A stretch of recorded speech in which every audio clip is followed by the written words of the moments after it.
नमस्कार, hello and welcome to all. आप सभी का स्वागत है genius academic and competitive classes में। तो कैसे हो आप लोग? आई होप अच्छे होंगे।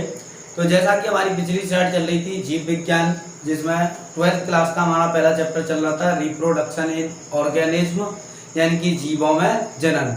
उसके बारे में हमने चर्चा कर ली थी। पिछली स्लाइड में हमने निषेचन के बारे में चर्चा की थी। यदि आपने हमारी वो वीडियो नहीं देखी है तो आई बटन पर क्लिक करके सबसे पहले उस वीडियो को देख लें, जिसके आपको कंटेंट अच्छे तरीके से समझ में आ जाए।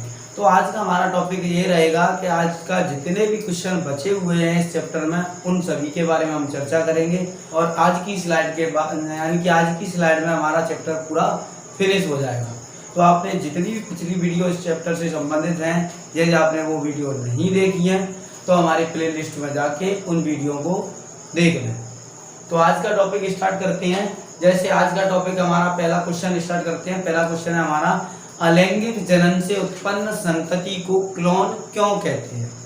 यानी कि अलैंगिक जनन से उत्पन्न, क्वेश्चन हमारा है अलैंगिक जनन से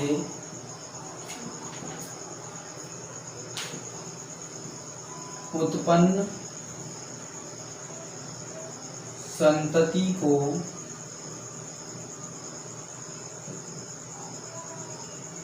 क्लोन क्यों कहते हैं? क्लोन क्यों कहते हैं? यानी पहला क्वेश्चन हमारा क्या है, अलैंगिक जनन से उत्पन्न संतति को क्लोन क्यों कहते हैं? तो अलैंगिक जनन से उत्पन्न संतति जो होती है वो आनुवंशिकी और अकारिकी रूप से जनक के समान होती है, इसलिए उनको क्लोन कहते हैं। यह क्वेश्चन हमारा ये बनता है कि क्लोन क्या है या क्लोन किसे कहते हैं? तो अलैंगिक जनन से जो संततियां होती हैं वो जनक रूप के पूर्ण रूप से अकारिकी और आनुवंशिकी रूप से कैसी होती है? समान होती है, इसलिए उन्हें क्लोन कहते हैं। तो अलैंगिक जनन द्वारा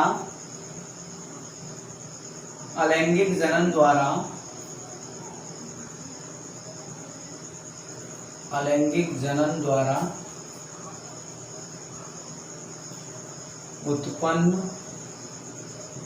संतति अकारिकी एवं आनुवंशिकी या आनुवंशिक, यानी अलैंगिक जनन द्वारा उत्पन्न संतति अकारिकी एवं आनुवंशिक रूप से जनक के समान होती है, इसलिए इन्हें क्लोन कहते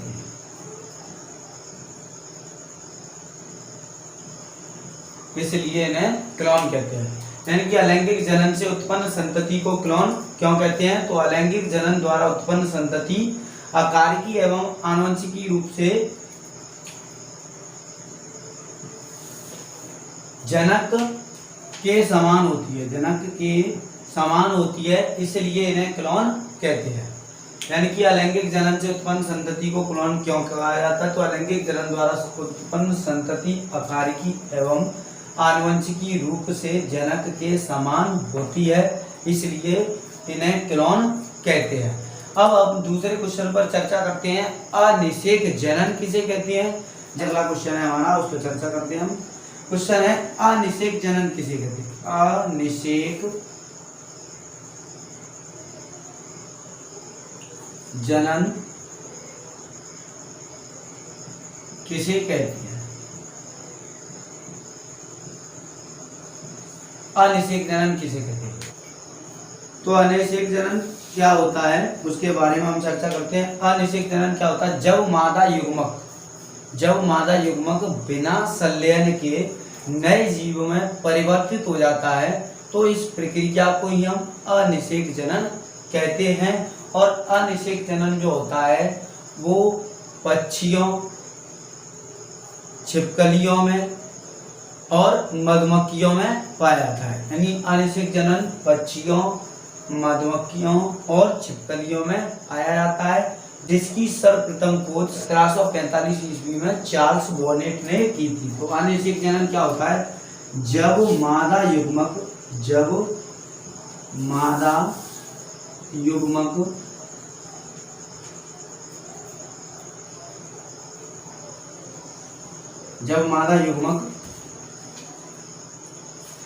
बिना निषेचन के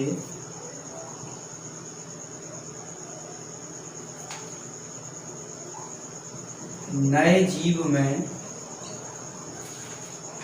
जीव में विकसित हो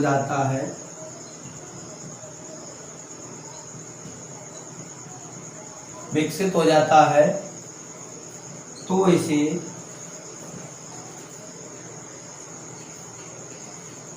अनिषेक जनन कहते हैं।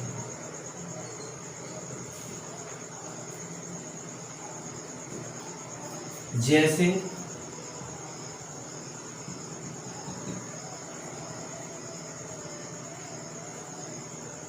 मधुमक्खियों में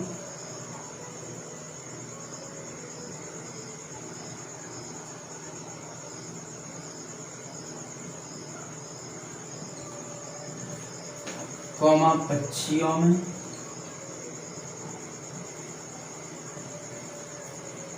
और जो पक्षी का प्रकार है वो टर्की पक्षी होता है, सिर्फ उनमें ही पाया जाता है, और छिपकलियों में। और किसमें पाया जाता है? छिपकलियों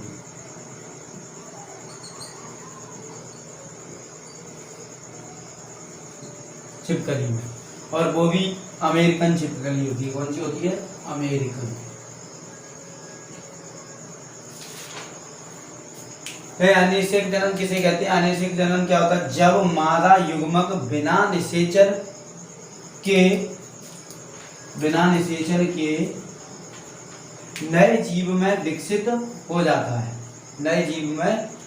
हो जाता है, तो इसे अनिषेक जनन कहते हैं। जैसे मधुमक्खियों में अनिषेक जनन पाया जाता है, जैसे मधुमक्खियों में होती है, नर मधुमक्खियां जो होती हैं वो अनिषेक जनन से ही उत्पन्न होती हैं, या उनकी जो जनन की प्रक्रिया होती है वो अनिषेक जनन होती है।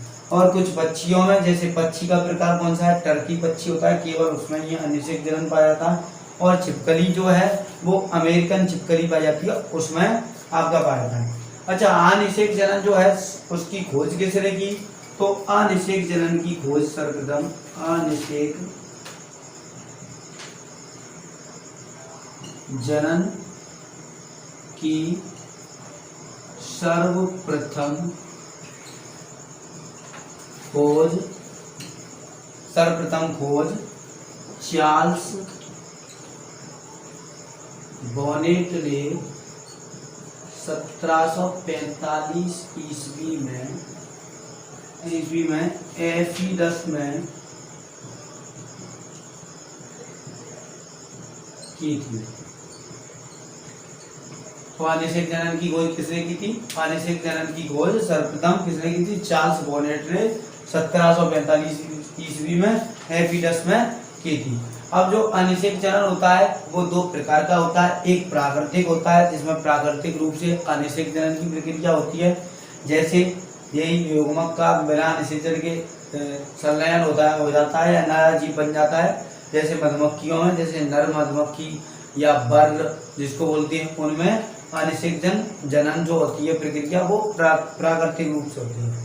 और दूसरा कृत्रिम अनिषेक जनन जो होता है, कृत्रिम अनिषेक जनन में क्या होता है? हम किसी बाह्य कारक के द्वारा अनिषेक जनन करा सकते हैं, जैसे कि ईथर से, क्लोरोफॉर्म से, इन चीजों से अनिषेक जनन की क्रिया कराई जा सकती है। तो अगला हमारा टॉपिक है युग्मकोद्भव।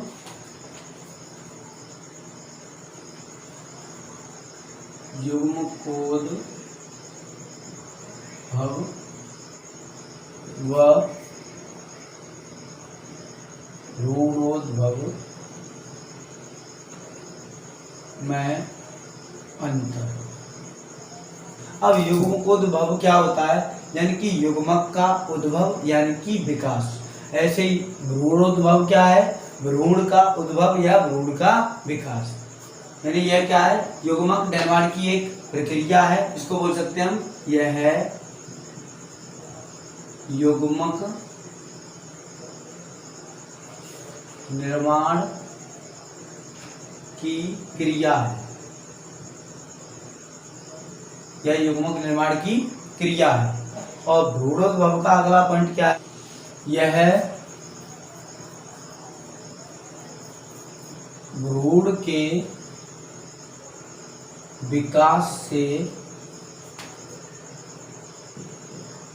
नए जीव के उत्पन्न होने की क्रिया है, कहते हैं। अब दूसरे पॉइंट के बारे में हम चर्चा करते हैं। दूसरा पॉइंट क्या है, यह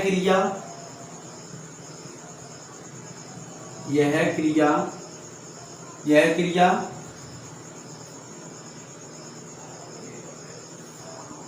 भ्रूणोद्भव में दूसरा पॉइंट अब चर्चा करते हैं। यह क्रिया निषेचन से पूर्व होती है। यानी कि यह क्रिया कब होती है, निषेचन से पूर्व होती है। और यह क्रिया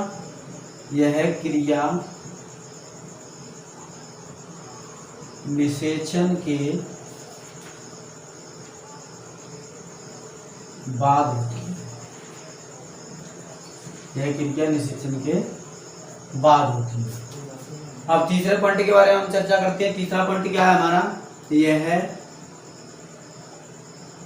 लैंगिक अंगों में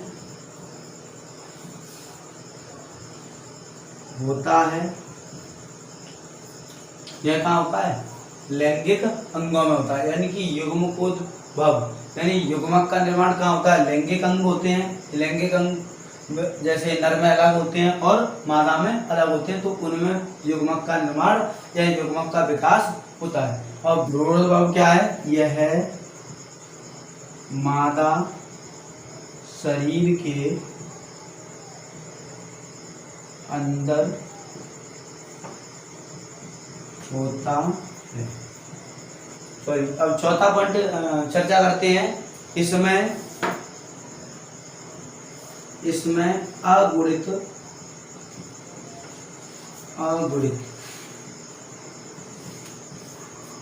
युग्मक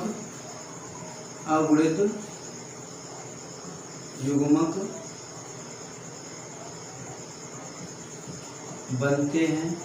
इसमें अगुणित युग्मक बनते हैं। और इसमें क्या होता है, इसमें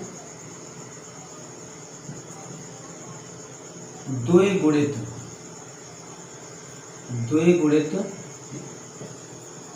भ्रूण उत्पन्न होता है।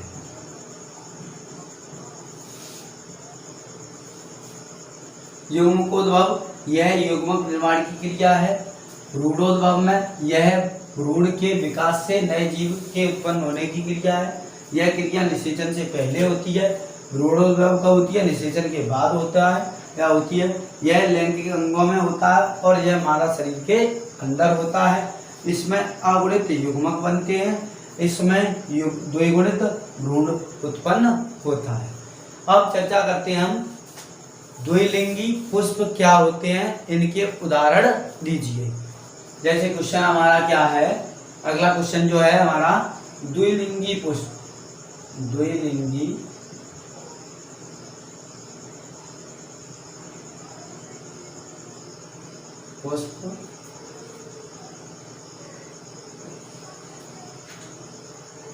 क्या है,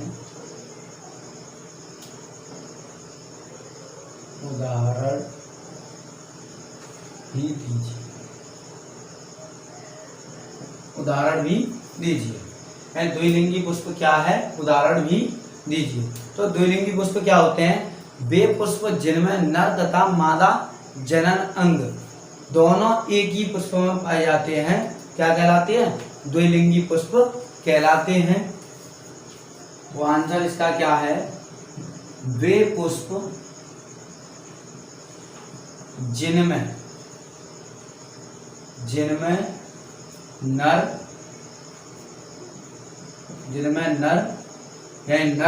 यानी कि ये होती है पुंकेसर, यानी कि जो पुष्प का नर भाग होता है उसको बोलते हैं पुंकेसर व मादा स्त्री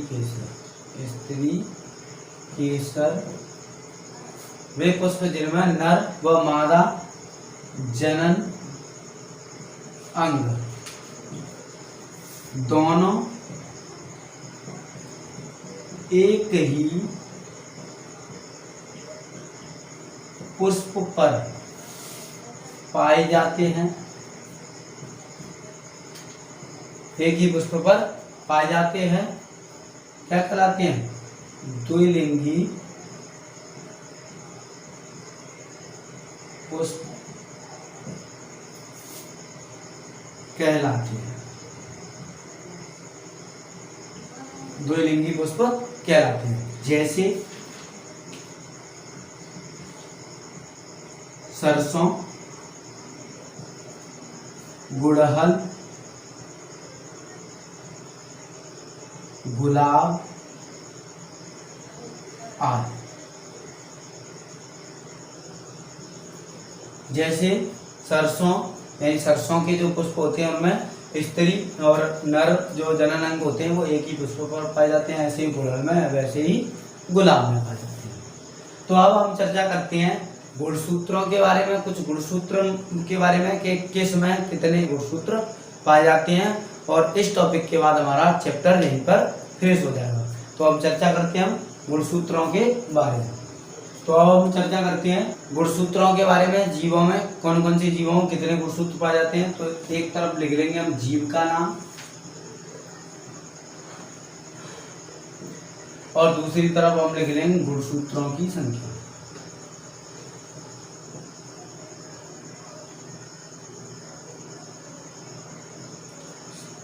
जो कि कैसी होगी, द्विगुणित, यानी जो कैसी होगी, द्विगुणित, यानी गुणसूत्रों की जो संख्या हम लिखेंगे वो प्रकार कैसा होगा, द्विगुणित प्रकार का होगा। यानी तो नंबर 1 पर हम लिखते हैं एस्केरिस,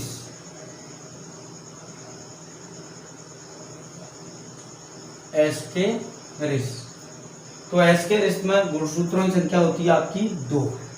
कितनी होती है, 2 होती है। गुणसूत्रों की संख्या कितनी होती है, 2 होती है। दूसरा पॉइंट है हमारा मच्छर में गुणसूत्रों की संख्या होती है आपकी 6।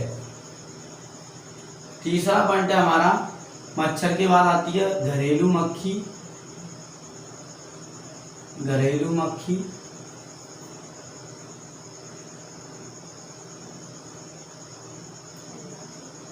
मक्खी में गुणसूत्रों की संख्या होती है 12। अब चौथा पॉइंट है हमारा प्याज में गुणसूत्रों की संख्या होती है 16। प्याज के बाद अगला पॉइंट है हमारा मक्का में गुणसूत्रों की संख्या होती है 20। मक्का के बाद आते हैं हम, छठवां नंबर है हमारा धान में गुणसूत्रों की संख्या होती है 24। और धान के साथ साथ हमारी टमाटर में भी कितनी पाई जाती है, 24। सातवां पॉइंट है हमारा मेढक में गुणसूत्रों की संख्या होती है 26। आठवां हमारा पॉइंट है सेब में गुणसूत्रों की संख्या है आपकी 34। अगला पॉइंट है हमारा 9वां बिल्ली में आपके होते हैं 38। बिल्ली में आपके होते हैं 38। और अगला पॉइंट है हमारा 10वां चूहा में आपके होते हैं 40। यानी कि एस्केरिस में कितने होते हैं, एक बार सब रिवाइज करते हैं। एस्केरिस में गुणसूत्रों की संख्या 2 पाई जाती है, मच्छर में 6 होती है, घरेलू मक्खी में 12 होती है, प्याज में 16 होती है, मक्का में 20, धान टमाटर में 24, मेढक में 26, सेब में 34, बिल्ली में 38 और चूहा में 40। आपको कहीं कहीं पे 42 भी लिखा मिल सकता है, तो हम 42 भी लिख सकते हैं, 42 भी पढ़ सकते हैं। तो अब आगे वाले की चर्चा करते हैं। इनको प्रॉपर आप नोट्स बनाते चलिए और वीडियो को शुरू से लेके एंड तक जरूर देखना, जिससे आपको कंटेंट अच्छे तरीके से समझ में आ जाए, जिससे आपका कोई भी पॉइंट मिस ना हो। तो आप आगे वाले की चर्चा करते हैं। मनुष्य, यानी 11वें नंबर पर हमारा आ गया मनुष्य। मनुष्य में गुणसूत्रों की संख्या सबको पता है कितनी होती है, 46। अगला है आलू, चिंपैंजी और तंबाकू।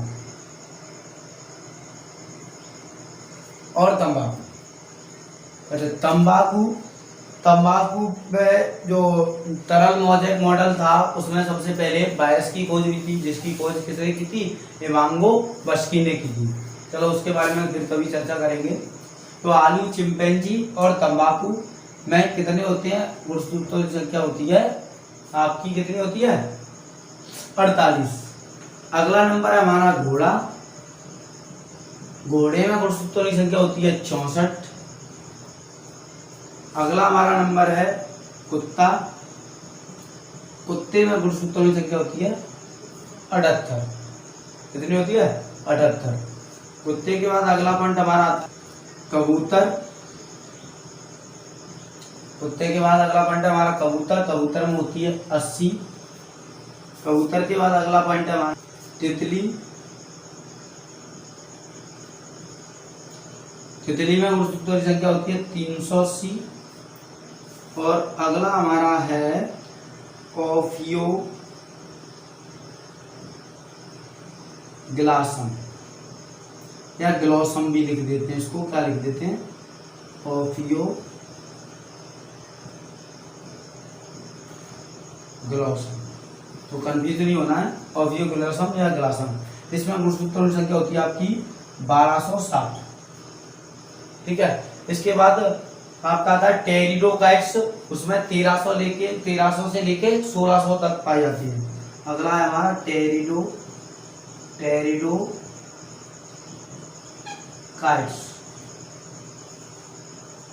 इनमें गुणसूत्रों की संख्या होती है 1300 से लेके 1600 के बीच में।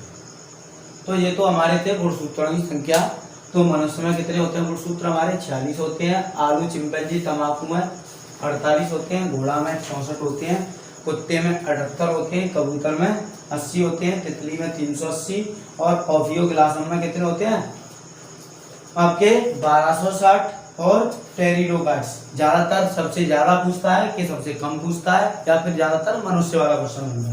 तो सबसे ज्यादा मोस्टली तुम्हें ये वाला क्वेश्चन मिलेगा, क्योंकि टेरिडोकाइट्स का बहुत ही कम क्वेश्चन पूछा जाता है। आई होप आपको जो हमारा वीडियो है अच्छे तरीके से समझ में आया होगा। तो वीडियो को ज़्यादा से ज़्यादा लाइक करें, अपने फ्रेंड्सों को शेयर करें, जिससे हमसे ज़्यादा से ज़्यादा स्टूडेंट जुड़ें, जिससे उनकी इस लॉकडाउन में स्कूल ना चलने के कारण उनकी पढ़ाई में कोई भी व्यवधान ना आए।